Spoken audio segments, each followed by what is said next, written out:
রান্না একদম ভালো হয়নি। মটনটা তো একদমই ভালো হয়নি। আর ক্যাটারিংও খুব খারাপ। দুবারের বেশি সাজছেই না। 3 নম্বর বার যাতে না যাই তার জন্য নেক্সট আইটেমে তাড়াতাড়ি চলে যাচ্ছে।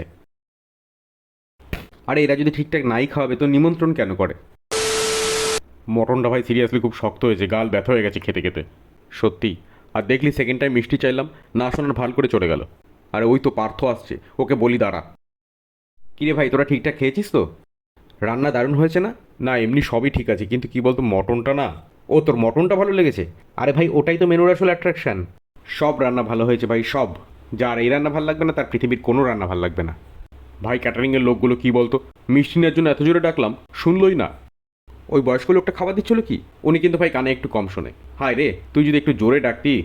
না না, ওই কম বয়সী ছেলেটা দিচ্ছিল। ও, আরে ও তো কানেই শোনে না, ও তো কালা বোবা। ইস, তুই যদি ওর সামনে গিয়ে এরকম এরকম দেখাতি তাহলে শিওর তোকে মিষ্টি দিত।